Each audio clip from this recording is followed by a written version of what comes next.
Nashlets, and welcome to today's edition of Noshing with Nashies. We are going to be making a time and budget-friendly meal for giving thanks. We're going to take easily accessible and affordable items and elevate them to something super special. So let's head into my kitchen and see how I made it.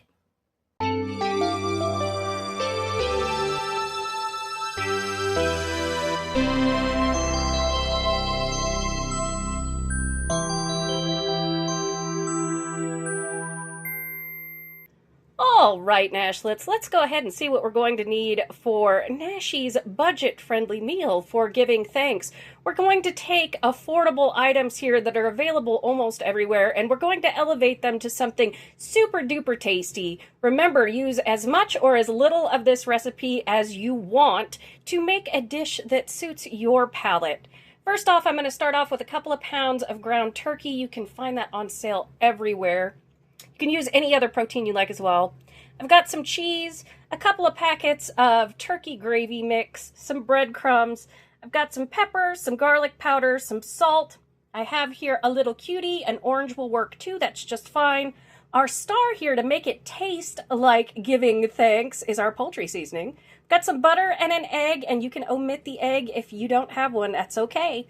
I've got an apple, some parsley flakes, a can of cranberry sauce, oh yes, the classic, an onion, a couple of packets of mashed potatoes there, and a couple of bags of mixed vegetables. So let's go ahead and get started on our turkey meatballs. All right, Nashlets, in my bowl I have my 2 pounds of ground turkey here, and I have put in 1 egg. If you don't have an egg, that's okay. I will put in the description a link to an article that tells you how to use egg replacers in things, but if you don't have it, honestly, that's okay, and you can put in like a tablespoon of oil to this, and that'll be just fine. Now we're going to come in with about a half a teaspoon of poultry seasoning, and this is what's going to give us that kind of roasted turkey flavor. And this packs quite a punch. It's got a lot of different herbs and spices in it, and it really makes it taste and smell like the holidays. So this is the key. It's a very inexpensive herb mix, and it's really fantastic. Then we're going to come in with about a cup of breadcrumbs. You can do more if you want to stretch this a little further. That's okay. And behind me, I have my skillet heating over medium heat with a couple of tablespoons of oil. If you want to bake these, you can bake them in a 350-degree oven for about 20 minutes. Just turn them about halfway. I'm going to come in with a half a teaspoon of garlic powder. And remember, use as much or as little of this as you want. You know, make it to your flavor. You can put in some dehydrated onions if you want. I'm going to put in about a half a teaspoon of black pepper. But that poultry seasoning with that turkey is really what's going to make this taste like the holidays. And since our breadcrumbs do have salt in them, I'm going to use about a quarter of a teaspoon of salt. If you want to use a little bit more, that's cool too. But we will also be cooking this in the gravy, so don't worry, we will get some salt through that. This is just a little addition, a little parsley in there to make it a little more holiday flair.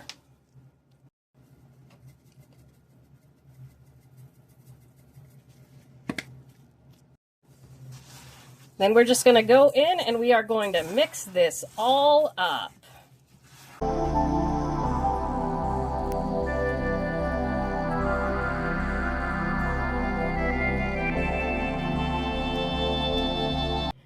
All right, Nashlets, once we have what looks like meat paste, basically, we're going to take it, we're going to make meatballs whatever size that you'd like. I usually use my palm as kind of a guide, and we're just going to make meatballs, and then we're going to throw them in the skillet. I'll see you over there.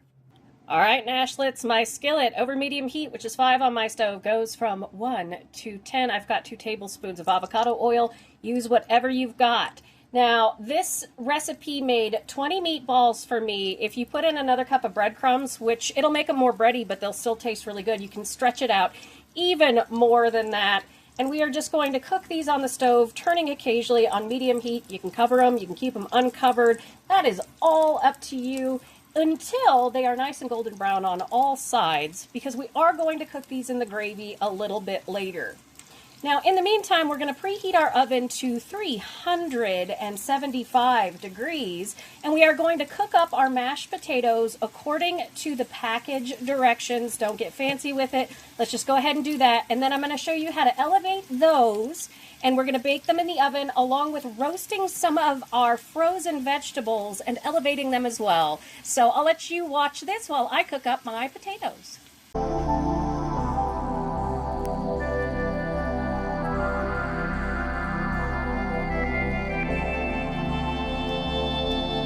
My meatballs are covered and cooking. We're just going to turn them every 3 to 4 minutes until they're pretty much cooked through and nice and brown on each side. Right now I'm heating up 4 cups of water for my mashed potatoes here, and in it I've put 2 tablespoons of butter just to make it taste a little bit better, a half a teaspoon of pepper, and a half a teaspoon of garlic powder. So we're just going to wait until this comes to a boil, mix it together, and then we're going to zhuzh these up. As you can see, our meatballs are starting to look good. Just keep turning them so that each side gets a little bit of brown on them. You know, you can see how I'm turning them like that. It doesn't matter if they're perfectly round or not. They're going to taste great. But just do that for a little while and let your potatoes cook. We're having a good time. We're making a holiday meal. All right, Nashlets, our meatballs are done. So what I'm going to do is I'm just going to take these out of the pan and set them to the side for right now, while we go work on our veggies and our mashed potatoes and get them in the oven. And then we're going to work on the gravy and then put these back in the gravy to cook while everything is cooking. But yeah, reserve everything down at the bottom. You see all those little flecks of meat and flavor? We want that for our gravy. All right, Nashlets, I have some mixed vegetables here in a baking dish. It's a 9 by 13. You can use whatever you want. We're going to roast the vegetables and cook the potatoes at the same time. Now, what you want to do with these is any flavor you want, for real. I'm just going to start out, and I'm going to just put about 1/4 teaspoon on everybody. And don't worry, once this has been in the oven for about 15 minutes, we're going to stir it so that the seasonings go around, because we're going to use butter. You can use oil with this as well. As much pepper as you want, and you can, again, I usually use about 1/2 teaspoon or so. We're going to go back in with that garlic powder. You can 100% use real garlic if you want to. You can also use something like a seasoning blend, you know, Mrs. Dash. Those are all really affordable. They're fantastic. I come in with some oregano and some basil just to change up the flavor profile a little bit. I want a little bit of a flair to my vegetables. These are all really inexpensive and really accessible, and you can do a lot with them. And then I'm going to come in with a little bit of basil. Just my favorite. I love basil. I am just, oh, basil is so good. Then just the tiniest dash of that poultry seasoning. That just continues the flavor that's going to mix in later. I mean, when I say a dash, I mean like 1/8 teaspoon, because a little bit of that goes a long way. Now we're just going to top this off with some pats of butter here and there, wherever they go. It's perfectly fine, because like I said, we're going to stick these in the oven and then we're going to stir them in like 10 minutes so that everything gets coated. You can also coat this with some oil if you want. So let's get on to our mashed potatoes so that we can put them in the oven together. All right, we cooked up our mashed potatoes according to the package directions. You saw I added in a little bit of extra seasoning to that. Season it however you want, for real. Just go to town. Use your seasonings. I'm coming in with parsley. I like parsley in my potatoes. It looks pretty. It looks super pretty when you're baking this. Then we're going to come in with a couple of cups of cheese. I have some pre-shredded Mexican blend here. It's fantastic. So we're going to take about 2 cups of cheese or so. Don't pack down your cheese when you're measuring 2 cups. It's just, you know, like a couple of handfuls is what you want. And you can also top this with cheese if you want. I'm not going to, because tomorrow I'm going to show you how to take this entire meal and make leftover soup with it. I'm also going to tell you how to make gobblers with it. So I don't want to top it with cheese, because I'm going to be turning this into dumplings. We are going to make use of everything here. And you see how easy that was? You just get your cheese mixed in. And again, just have a really good time seasoning. These simple things like taking the mashed potatoes from the stove, because you can eat them just like this, it's perfectly fine.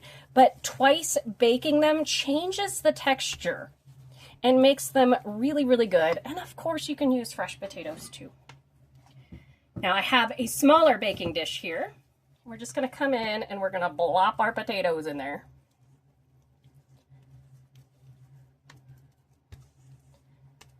You can bake this at 375 or 350, depending on how much time you want it to take. It's perfectly fine. You can cut back your oven if you need to. If things are cooking unevenly, that is fine as well. And we're just going to spread this out to the edges. And again, like I said, you can top this off with the cheese, which is perfection. It tastes so good. If you want to splurge on something a little more expensive, you can use something like a Parmesan. But I'll tell you what, shaky cheese tastes really good on the top of these potatoes. No joke. All right, so this and the vegetables, we are popping in a 375-degree oven for about 25 minutes. Now, after about 10 minutes, stir those vegetables so that butter gets to coating. Let's head over to the stove while these are baking, and we will make up some really fancy gravy from the gravy packets that's going to elevate this meal to something special. All right, Nashlets, have you stirred your veg? Go do that. Coat it with the butter. Make sure you do that. Okay. Now, on medium heat on my stove, 1 to 10, it's 5 on my stove, I have that grease and all those little particulates that were there from cooking our meatballs. I have 1 tablespoon of butter, and I have 1 tablespoon of avocado oil. Use whatever you've got, okay? I have 1 very finely chopped Granny Smith apple and a half of an onion finely chopped. If you have never done apple in a gravy, let me tell you, you're missing out, especially with pork or with turkey. Now, I'm doing this based on how we do our turkey at Thanksgiving and elevating that way. When we bake our turkey on Thanksgiving, we stuff it with apples and oranges, and then we have the mirepoix at the bottom. Obviously, it's seasoned up with the poultry seasoning, salt, pepper, all that kind of stuff. And then we take off the juices and we make a gravy using cornstarch or flour with that. And so you get those apple, oranges, mirepoix flavor to that. But if you're using a packet gravy, sometimes it just doesn't have the oomph. So what we're going to do is we're going to recreate that oomph using packet gravy with just an onion and some apple. If you don't want to do that, that's perfectly fine, and I totally understand. And I'll tell you another thing. You can also put in a tablespoon or 2 of your cranberry sauce to create an entirely different kind of gravy. It's very European. Don't knock it till you've tried it, because lingonberry jam is a common ingredient in certain gravies. It's really good. So you can do all sorts of stuff that you want here. Now we are just going to take these apples and onions and we are going to cook them until they are translucent, sauteed, nice, beautiful. You can see they're pulling all that caramelization off the bottom here, which is wonderful flavor from our meatballs. I'm not going to make you watch this. I'm just going to go mix my packets of gravy with some water, and I'll see you in just a few. And did you stir your vegetables? Go stir your vegetables. All right, Nashlets, you can see that we have kind of caramelized our onions and apples up here. They smell amazing. Everything is baking. I have taken my gravy mix and mixed it in with the cold water. I usually put, for 4 cups of it, I'll put 1 cup of water, put my packets in there, mix it together to get rid of all the lumps, and then add in the other 3 cups of water. So that's all we're going to do, is we're going to pour our gravy mix into our pan. You can use any gravy mix that you like. We're zhuzhing it up, so it's all good. We're just going to let this come to a bubble before we put our meatballs back in. However, I'm going to show you the other trick. This is the finale of this, and then we're going to let it cook. I have a couple of pieces of my orange peel here. I'm going to throw that in, and I'm going to put the juice from half of one of these cuties in there, and that just makes it taste like a Thanksgiving meal. All right, so I'm just going to bring this up to a bubble, and then I'm going to put my meatballs back in. I'll see you in a minute. All right, Nashlets, our gravy has thickened up beautifully here. And just before you serve this gravy, make sure to take out those couple of pieces of citrus peel if you do use that. But don't panic if you accidentally eat it. It's perfectly fine. I'm just going to add some pepper to taste. I'm doing about a half a teaspoon. And then we're just going to add a shake, a tiny little shake of our poultry seasoning. Are you seeing a theme here? That just gives it that Thanksgiving kind of flavor, that holiday flavor, that Christmas, that roast turkey flavor, just a tiny bit. Like I said, it's really, really powerful. Now mix everybody together, and I already tasted it. Believe me when I say this tastes amazing. Now we're going to come back in with our meatballs. And again, I'm still at that 5, which is medium heat on my stove. And I'm going to cut it back to 3 so that it's simmering. So a little bubble, but not too much. And we're going to cook this for about 20 minutes covered while our vegetables finish and our potatoes finish and all that kind of thing. So just like so. And like I said, this made 20 meatballs, so this is plenty for a pretty big serving for everybody. You can double the veggies, you can double the meat, you can double the gravy, you can double the mashed potatoes, you can double everything, and it will still be quite affordable on this meal. You can really stretch it out. As you see, we have this beautiful gravy here. So I'm just going to give everybody a stir. Now they're going to cook for about 20 minutes, and I will see you then. All right, Nashlets, our meatballs and gravy are done here. They're steaming. Make sure to take out your citrus peel if you use it. We've got some beautiful roasted veg all ready to go here. And look at the top of those beautiful mashed potatoes. Baking them fluffs them up and changes that texture to make them oh so much better. Let's set up and see how this turned out. All right, Nashlets, and here we have Nashies Meal of Thanks. It's budget friendly and oh so tasty. It has all the components of a classic meal. I want each and every one of you Nashlets to know just how thankful I am that you are here this holiday season and every single day of the year. Leave a comment below and let me know what you're thankful for. Thank you so much for joining me for today's quick edition of Noshing with Nashies. And remember, if you come to a fork in the road, pick it up and have a nosh with Nashies. Please like, comment, share, and subscribe. Consider becoming a member and check out that amazing recipe video on your screen. I'll see you in the next one, Nashlets. Bye!